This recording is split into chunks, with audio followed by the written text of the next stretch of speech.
Assalamualaikum warahmatullahi wabarakatuh. Perkenalkan, nama saya Intan Meilani Nugraha dari Fakultas Teknik, Prodi Teknik Informatika, semester 1.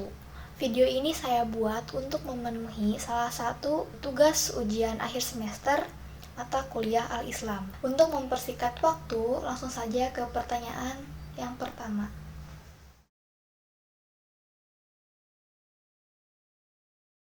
Relevansi mata kuliah Al-Islam dengan disiplin keilmuan yang ada di Fakultas Teknik, yaitu setiap mahasiswa yang beragama Muslim tidak hanya harus mendapatkan pendidikan nasional yang berfungsi mengembangkan kemampuan dan membentuk watak, serta peradaban bangsa yang bermartabat dalam rangka mencerdaskan kehidupan bangsa, tetapi mahasiswa juga perlu mendapatkan pendidikan agama yang merupakan pendamping yang penting bagi mahasiswa agar bertumbuh dan kokoh dalam moral dan karakter agamawinya, sehingga ia dapat berkembang menjadi cendekiawan yang tinggi moralnya dan benar serta baik perilakunya.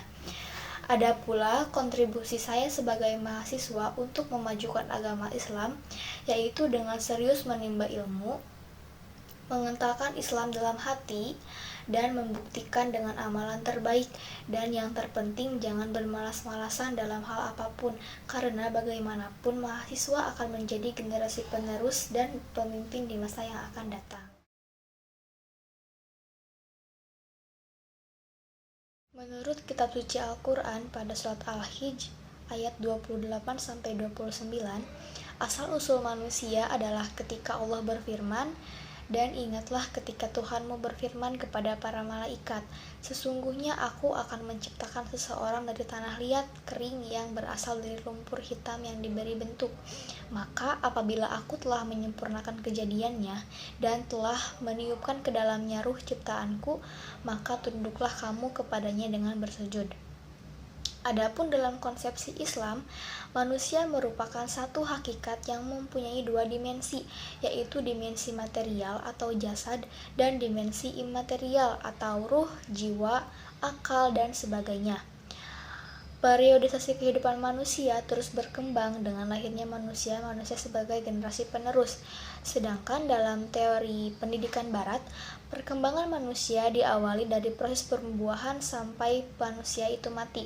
Selama masa itu, manusia mengalami perubahan-perubahan yang progresif dan berkelanjutan, dari fungsi jasmani dan rohani menuju tahap pematangan dan belajar.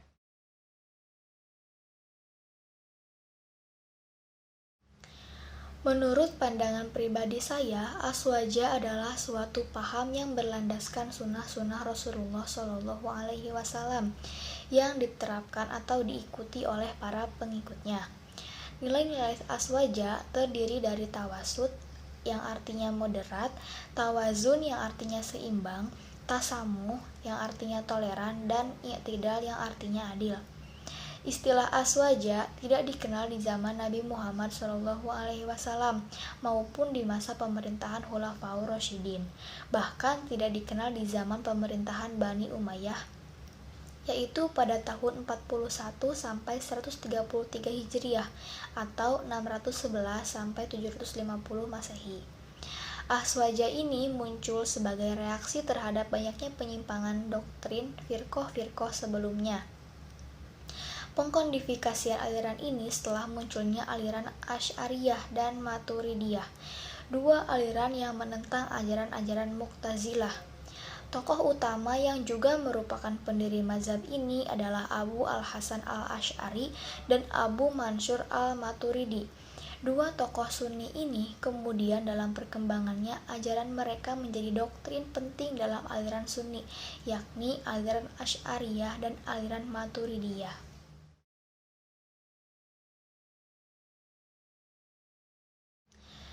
Ciri-ciri orang yang beraswaja yaitu yang pertama tawasud, yang artinya bersikap sedang-sedang saja, tidak di tengah ataupun tidak ekstrim ke kiri atau ke kanan. Yang kedua tawazun, artinya bersikap seimbang, termasuk dalam penggunaan dalil nakli dan dalil akil, tidak berlebihan. Yang terakhir tegak lurus atau i'tidal atau yang artinya adil.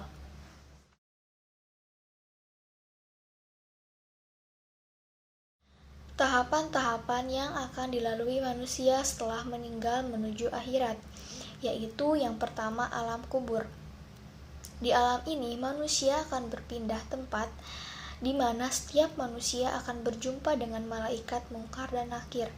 Dua malaikat tersebut akan menanyakan kepada manusia tentang siapa Tuhannya, apa agamanya, apa kitabnya, dan siapa nabinya. Kemudian ada hari kebangkitan, ditandai dengan tiupan sangkakala oleh malaikat Israfil. Tiupan pertamanya sebagai titik mula terjadinya hari akhir atau hari kiamat, yang membinasakan semua makhluk di dunia. Kemudian pada tiupan kedua, semua manusia tanpa terkecuali akan bangkit dari kebinasaannya, dan inilah yang dinamakan hari kebangkitan. Selanjutnya padang mahsyar. Di padang mahsyar, setiap insan akan mulai diadili tergantung amal perbuatannya, dan diiringi oleh dua malaikat. Satu sebagai pengiringnya, dan yang satu lagi sebagai saksi atas semua perbuatannya di dunia.